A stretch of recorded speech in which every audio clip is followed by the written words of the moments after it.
बिस्मिल्लाहिर्रहमानिर्रहीम। इस लेक्चर में हम डिस्कस करेंगे about prokaryotes and kingdom Monera. It's again easy chapter and most frequently question इससे आते हैं हमारे पास। तो हम डिस्कस करेंगे फर्स्ट ऑफ ऑल हम डिस्कस करेंगे अबाउट किंगडम। ये जो हमारे पास मोनेरा है इसके बारे में हम डिस्कस करेंगे। ये बेसिक सा चैप्टर है, आपने इससे पहले भी इसको रीड किया है एंड ये आसान सा है। इसमें हम जो टॉपिक्स कवर करेंगे, कोर्स कंटेंट, बैक्टीरिया की साइज़ एंड शेप से देखेंगे, सेल स्ट्रक्चर देखेंगे, ठीक है, एंड सेल स्ट्रक्चर से आगे मज़ीद यानी सेल मेम्ब्रेन देखेंगे and importance and control of bacteria is not included in your course, so मैं आपको नहीं कराऊंगा। अच्छा, फर्स्ट ऑफ ऑल हम क्या बात करें, हम बेसिकली बैक्टीरिया की साइज़ और शेप की बेस पे हम बात करेंगे, ठीक है। तो हमने पहले इसकी बात करनी है, बैक्टीरिया की साइज़ एंड शेप की। इसकी साइज़ एंड शेप की हम बात करते हैं। बेसिकली हमारे पास सबसे पहले रेंज डिस्कस किया गया हमारे पास, दैट इज़ यानी कि जो कि 0.1 से 600 माइक्रोमीटर है। आपको पता होना चाहिए mycoplasma, this is the smallest and E coli है। उसके बाद स्पायरोकीट्स है, स्टेफ्लोकोका एंड स्ट्रेप्टोकोका है हमारे पास, एंड इप्लोपेशियम फिशोलोनी हमारे पास सबसे लार्जेस्ट है। You have to remember this. उसके बाद हम बात करेंगे शेप ऑफ बैक्टीरिया की, एंड दिस इज़ कह सकते हो कि ये इम्पोर्टेंट है एंड क्वेश्चन इससे आपके पास पूछे जाते हैं, ठीक है।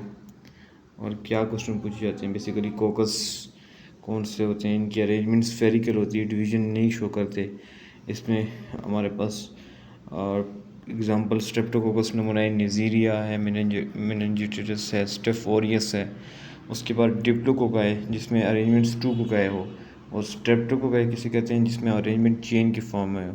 अच्छा, दोनों सिंगल प्लेन ऑफ डिवीजन को शो करते हैं। स्टेफ्लोकोकस इर्रेगुलर अरेंज हुआ होता है, इसको रैंडम प्लेन्स में डिवाइड हुआ होता है। टेट्राड क्या होते हैं, ग्रुप ऑफ 4 जो होता है उसको हम टेट्राड कहते हैं। सार्सिना ये ग्रुप ऑफ 8 होता है। बेसिकली जो टेट्राड होता है ये 2 प्लेन डिवीजन शो करता है, जो कि सार्सिना होता है बेसिकली हमारे पास ये 3 प्लेन्स में डिवीजन शो करता है। Like you have to know about this 3 planes, so in this way. ये चीज़ आपको याद रखनी है। उसके बाद हम बात करेंगे बेसिक जो आगे मतलब हमारे पास रॉड शेप्ड हैं, बेसिलाइस है जिसमें रॉड शेप आता है, डिवीजन ये शो नहीं करते। डिप्लो बेसिलाई हमारे पास 2 बेसिलाई को कहते हैं बेसिकली, एंड आपको ये बातें याद रखनी है, ठीक है। Single plane of division show करते हैं। स्ट्रेप्टो बेसिलाई, अब ये सारी हम डिस्कस करें। Strepto bacilli basically chain of bacilli होता है और ये सिंगल प्लेन ऑफ डिवीजन को शो करते हैं। इनकी एग्जांपल ईकुला है, बेसिलस सबटिलस है, सूडोमोनास है। You have to remember these name.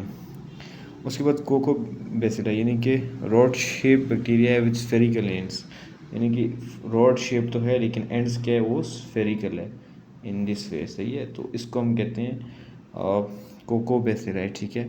And this can't show division. Spirals जो होते हैं, spiral you have no spiral shape होता है। विब्रो जो कॉमा शेप्ड होता है, ठीक है, कॉमा शेप्ड। स्पायरिलियम क्या होता है, बेसिकली थिक और रिजिड होता है हमारे पास। स्पायरिलियम बेसिकली क्या होता है, इसमें दो चीज़ें, एक स्पायरिलियम है और एक स्पायरोकीट है, ये दो हमने याद रखनी है। एक थिक और जो हमारे पास रिजिड स्पायरल बैक्टीरिया है उसको हम स्पायरिलियम कहते हैं। थिक फ्लेक्सिबल स्पायरल को हम क्या कहते हैं, स्पायरोकीट्स कहते हैं। तो ये टेबल इंपॉर्टेंट है, एग्जांपल्स आपको मस्ट आने चाहिए। आगे ये शेप्स हैं आपको बता दिए मैंने, ठीक है, कि डिफरेंट शेप्स हैं इनके। कोकाई के स्फीयर्स की फॉर्म में, रॉड्स के बेसिलाई, स्पायरल्स आपको विब्रियो है, हमारे पास स्पायरोकीट्स है हमारे पास, ठीक है। तो ये है, एंड टेट्राड है, सार्सिना है, 4 and 8 अरेंजमेंट्स। उसके बाद हम बात करेंगे बैक्टीरिया की सेल स्ट्रक्चर की।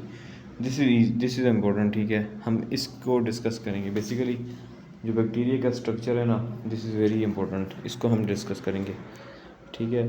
और ये क्यों इम्पोर्टेंट है ये भी बताऊंगा मैं आपको। और सबसे इम्पोर्टेंट फ्लैजेला एंड पिलाई, ये बेसिकली आउट ग्रोथ होती है from the bacterial cell structure. सबसे पहले तो आपको ये पता होना चाहिए हमारे पास बेसिकली क्या, कि all bacterial cells invariably have cell membrane होता है, उनके पास साइटोप्लाज्म होता है, राइबोसोम, क्रोमेटिन बॉडीज़ होता है। Majority have cell wall which give the shape to the bacteria. ठीक है, सबके पास सेल वॉल होता है जो कि शेप, मतलब मेजोरिटी के पास होता है जो कि शेप देते हैं हमारे पास। ठीक है, ये आपने याद रखना है। And mycoplasma lack cell wall, ये आपको याद रखना है। ठीक है, माइकोप्लाज्मा में कोई सेल वॉल नहीं होता, ये इस बैक्टीरिया की ख़ास बात है। और स्पेसिफिक स्ट्रक्चर्स होते हैं, लाइक कैप्सूल है हमारे पास। सही है, कैप्सूल को आपने याद रखना है अच्छे से। ठीक है, कैप्सूल का बहुत बड़ा रोल है किसमें, एंटीबायोटिक रेजिस्टेंस में। ठीक है, ये आपको मैं बताऊंगा। स्लाइम है, फ्लैजेला है, पिलन, फिम्बरी है, and granules are not found in all bacteria. ये सब में नहीं होती, कुछ में होती हैं।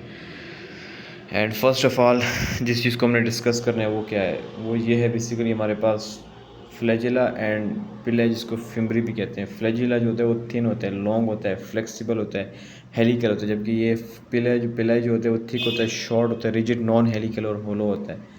अच्छा, ये देखो फ्लैजिला की, सॉरी फॉर इनकन्वीनियंस, ये ब्लर है थोड़ा। अच्छा, originate from basal bodies, flagella जो होता है वो बेजल बॉडी से ओरिजिनेट करता है। ठीक है, attach with the plasma membrane and pass out the through the cell wall. ये देखो, ये हमारे पास, मतलब हमारे पास क्या कहते हैं, बेजल बॉडी से क्या करेगा, ओरिजिन करेगा। ठीक है, जो कि सेल मेम्ब्रेन के साथ क्या है, अटैच है। सही है, उसके बाद ये पूरे यानी सेल वॉल से क्या करेगा, थ्रू सेल वॉल से बाहर आएगा। ठीक है, तो आपको ये बात याद रखनी है। उसके बाद इसके बारे में क्या बताया हुआ है, ये ओरिजिनेट करता है हमारे पास बेजल बॉडी से, लेकिन attach with the plasma membrane, same बात, और पूरा सेल वॉल से पास थ्रू आउट होगा। ठीक है, जैसे आपको डायग्राम में भी नज़र आ रहा है, पिल्ला है और फ्लैजेलम दोनों सेल वॉल के ज़रिए से मतलब पास आउट हो रहे हैं। अच्छा, ये इंपॉर्टेंट है, मेड ऑफ फ्लैजिलन प्रोटीन और मेड ऑफ पिलाय प्रोटीन, ये अपने याद रखनी है। अच्छा, flagella present in all except cocci, cocci के अंदर कोई फ्लैजिला नहीं होता, दे लैक फ्लैजिला। ये लोकोमोशन में, मोटिलिटी और कीमोटेक्सिस में रोल प्ले करता है। उसके बाद ये जो पिला है हमारे पास, ये ग्राम पॉजिटिव नेगेटिव बैक्टीरिया में प्रेजेंट होता है, जबकि absent in gram positive bacteria. ये हमारे पास कंजुगेशन में हेल्प करता है, basically involve in attachment with the host और with other bacteria for conjugation. अब कहेंगे कंजुगेशन क्या होती है, यू नो ऑल, आपको पता है डिवीजन जब हम पढ़ते हैं, मतलब लाइक ग्रोथ ऑफ बैक्टीरिया, जो हमारे पास बैक्टीरिया की डिवीजन होती है, तो उसमें कंजुगेशन भी एक प्रोसेस है। उसमें बेसिकली होता क्या है, दो बैक्टीरिया जो होते हैं हमारे पास वो कॉमन, यानी कि एक कॉमन कंजुगेटिंग ट्यूब बना लेते हैं, जिसके ज़रिए से अपना जेनेटिक मटेरियल को ट्रांसफ़र करते हैं एक से दूसरे में। ठीक है, इसको हम कहते हैं कंजुगेशन, इसमें रोल प्ले करता है। अच्छा, हम बात करेंगे अभी classification on the base of flagella, यानी कि एक, अगर किसी के पास एक फ्लैजिला है तो उसको हम क्या कहेंगे, यानी ए ट्राइकस कहते हैं जिसके पास कोई फ्लैजिला नहीं है, like this is a bacteria which has no flagella, इसको हम ए ट्राइकस कहेंगे। उसके बाद मोनोट्राइकस किसे कहते हैं, जिसके पास क्या हो, एक फ्लैजिला हो। ठीक है, लाइक सिंगल फ्लैजिलम, ये मोनो आपको नज़र आ रहा है। ठीक है, तो हम बेसिकली ये क्या चीज़ है, मोनोट्राइकस बैक्टीरियम है, single flagellum at one end. लेकिन अगर हमारे पास single flagellum at both end हो, यानी एक ही एंड है, like this is the end of the bacteria, इसके पास क्या हो, मल्टीपल हो, क्या हो, मल्टीपल हो, तो उसको हम कहते हैं एम्फीट्राइकस। क्या कहते हैं, एम्फीट्राइकस। इट्स इजी, लेकिन आपको लगेगा कि मुश्किल है। सिंगल फ्लैजिलम, सॉरी, और ये मैंने थोड़ा सा आपको बताना, इसमें मिस्टेक होगी कि हमारे पास single flagellum at both hand जो होगा उसको हम, अच्छा एक मिनट मैं आपको बताता हूँ। देखिए, मोनोट्राइकस क्या था, जिसमें एक फ्लैजिलम हो एक साइड पे। जो एम्फीट्राइकस है ना बैक्टीरियम, उसके दो एंड है ना, तो दोनों के एंड्स पे एक एक होगा। ठीक है, एक एक फ्लैजिलम होगा, इसको हम कहते हैं एम्फीट्राइकस कहते हैं। ठीक है, लेकिन अगर हमारे पास जिस तरह ये आपको नज़र आ रहा है, यानी एक बैक्टीरिया है और उसके एक ही एंड पे बहुत सारे फ्लैजिलम है, बहुत सारे। ठीक है, मल्टीपल, तो उसको हम कहते हैं लोफोट्राइकस। क्या कहते हैं, लोफोट्राइकस, ये आपने याद रखना है। और पेरीट्राइकस क्या कहते हैं, यानी कि बैक्टीरियम को इक्वली सराउंडेड बाय फ्लैजिला, मतलब पूरा बैक्टीरियम, जैसे ये आपको नज़र आ रहा है ना, ये बैक्टीरिया ना यार, तो इसके इधर भी मतलब टफ्ट है। सही है, इस साइड पे भी क्या है, टफ्ट फ्लैजिला है। सही है ना, तो इसको हम क्या कहते हैं, इक्वली सराउंडेड है। ठीक है, इसको हम क्या कहते हैं, इसको बेसिकली हम कहते हैं पेरीट्राइकस। तो ये भी आपका कवर हो गया। अब सेल इन्वेलप की बात करते हैं, यहाँ से असल टॉपिक स्टार्ट होता है। ऊपर जो बातें थी वो बेसिकली फैक्ट बेस्ड थी, आसान सी थी। सेल एनवेलप में complexes of layers external to cell protoplasm. अच्छा, इसमें बेसिकली जो सेल इन्वेलप है वो क्या होता है, बेसिकली आपको पता है ये हमारे पास सपोज करें ना, ये साइटोप्लाज्म है, क्या है, साइटोप्लाज्म है। इसके बाहर जो हमारे पास लेयर है लाइक कैप्सूल है, स्लाइम है, उसके बाद सेल वॉल आता है। तो ये सारा जो है ये जिसमें सारी चीज़ें आती हैं, ठीक है, include capsule, slime and cell, उसको हम कहते हैं सेल इन्वेलप। अच्छा, कैप्सूल और इन्वेलप के बारे में आपको याद रखना है, ये ग्लाइकोकैलिक्स बनाता है। क्या बनाता है? It forms glycocalyx composed of polysaccharide mainly, sometimes proteins भी होते हैं हमारे पास। कैप्सूल जो होता है बेसिकली क्या होता है हमारे पास। अच्छा, हम कैप्सूल तक इस लेक्चर में पढ़ते हैं। अच्छा, कैप्सूल बेसिकली ये इम्पोर्टेंट है। Capsule thick gummy structure giving sticky character to the colonies of encapsulated bacteria. ये बेसिकली हमारे पास एक स्टिकी नेचर प्रोवाइड करता है इनकैप्सुलेटेड बैक्टीरिया को। ये पॉलीसेकेराइड से मिल के बना होता है, उसमें कुछ प्रोटीन्स भी ऐड होते हैं। ये tightly bound to the cell होता है, जबकि स्लाइम नाम से ज़ाहिर है loose soluble shield of macromolecules outside the capsule is called slime capsule. ये बाहर होता है कैप्सूल के और ये थोड़ा लूज़ होता है और मैक्रोमोलिक्यूल्स इसमें होते हैं, ठीक है। It can be removed easily from the cell. Slime provides greater pathogenicity to bacteria. It protects them from phagocytosis. अच्छा, ये MCQs है, ये दोनों मार कर लो, कन्फर्म MCQs। स्लाइम ये जो होता है ये फेगोसाइटोसिस को इनहिबिट करता है कि बैक्टीरिया को कोई मैक्रोफेज जो हमारे सेल्स होते हैं इम्यून सेल वो इसको ईट ना कर सकें। जबकि कैप्सूल जो होता है बेसिकली वो हमारे पास स्टिकी नेचर, आप ये कह लें कैप्सूल जो होता है वो विरुलेंस को इंक्रीज़ करता है। And slime provides greater pathogenicity to bacteria. ये भी वही बात हुई कि पैथोजेनेसिटी कहते हैं डिजीज़ काजिंग एबिलिटी को, तो वो बैक्टीरिया की इंक्रीज़ करता है। कौन करता है? स्लाइम करता है।